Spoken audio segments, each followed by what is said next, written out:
Hi, my name's Abbie and I work for Escape Community Arts. I'm a wellness practitioner and I think this is a really important time for all of us to come out and talk about how we feel and our sort of coping mechanisms in this difficult time.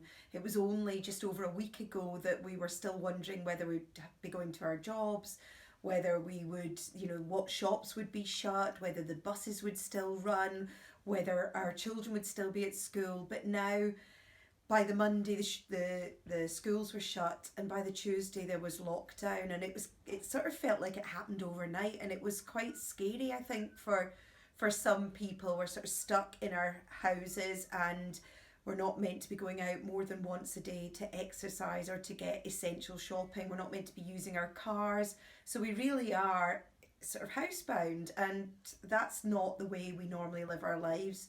And this is different for everybody. Some people have got children at home. Some people have got, oh, this is Dory, by the way, who I'm making stay. Some people have got children at home. Some people have got relatives who are elderly and can't go out, and they're having to try and get shopping to them and trying to explain to them why they have to stay in. Some people are all on their own and quite isolated from friends and family. Some people have husbands, wives, relatives who work in the NHS or in care homes or supermarkets, and they're key workers, and there's always that worry of them going out to work, and there's the worry of them coming home, and what if they bring home the virus with them. So this is a difficult time. It's a very different time. In my lifetime, I've never known anything like it. So I've come up with some top tips to help you, and every Monday I'll be posting a video to come up with some different ideas. We'll be talking about diet, we'll be talking about exercise, emotions, anxiety, and trying to help you get through this time. We'll also be meeting on a Monday morning on Zoom to try and have a chat about how we're all feeling and share our ideas. So these are my top 5 tips that have helped me so far.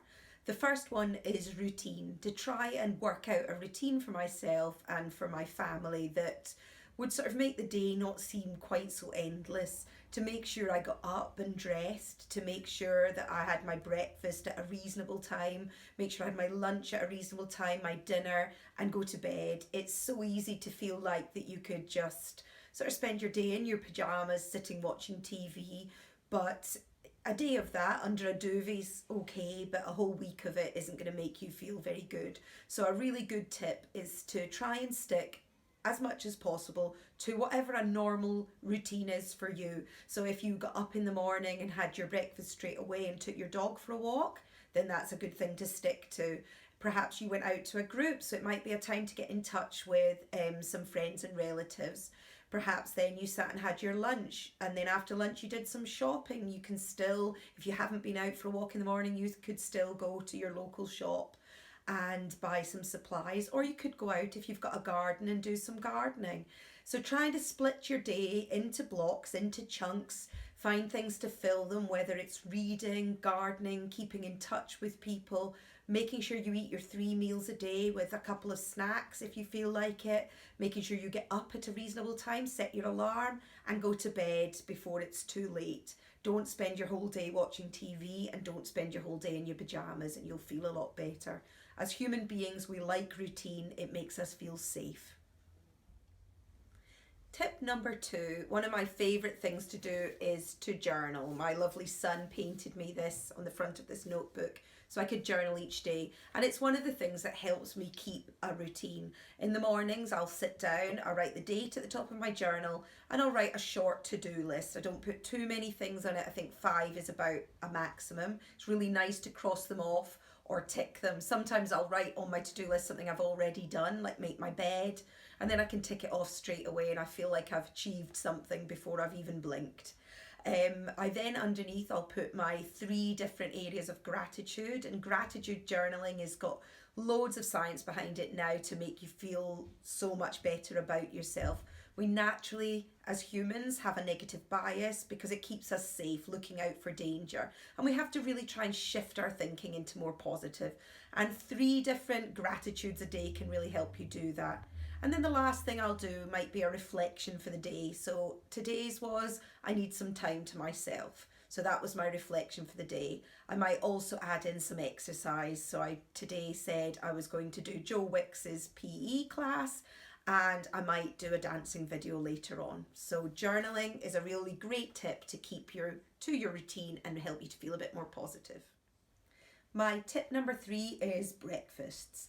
About a year or so ago, I put a sort of timetable together for breakfast. So Mondays waffles, Tuesdays overnight oats, Wednesdays beans on toast, Thursdays eggy bread, and Fridays a cook up. And then at the weekend I can have whatever I like.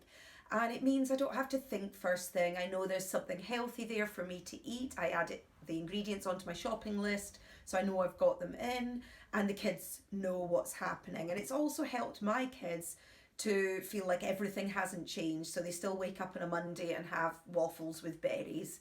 And it's really helped me to set myself up for the day. Having something really good first thing in the morning punctuates my day and keeps me going. Okay, this is tip number 4, and all of my first 4 tips, I think, have been morning routine, and I find that if I stick to the same sort of morning routine, then the rest of my day runs a lot better. You know what it's like when you wake up a bit late and you haven't sort of thought what you were having for breakfast, then the kids are a bit later up, you haven't thought what you were going to wear, you're not kind of 100% sure how your day's going to run, and all of a sudden everything feels trickier than it needs to be. And I think this is a really easy time to stop your morning routine, because you think, well, I could have a lie in, or I don't really need to get up. But I think, well, certainly for me, I feel a lot better when I do this. And one of the things I do, not every morning, but as many mornings as I can, is I do a yoga practice. And I love YouTube's Yoga with Adrienne. It's spelled Adrienne.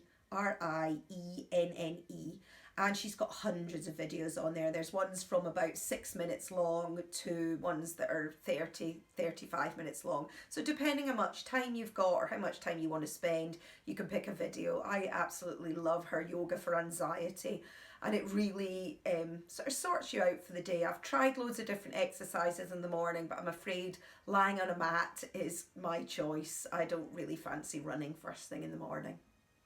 Okay, my tip number 5 is a bedtime tip, and it's one of my very, very favourite things to do. I've been doing this for about 4 or 5 years now, and I can't believe the difference. And that is to have an Epsom salt bath at night. Now, Epsom salts you can get in supermarkets still.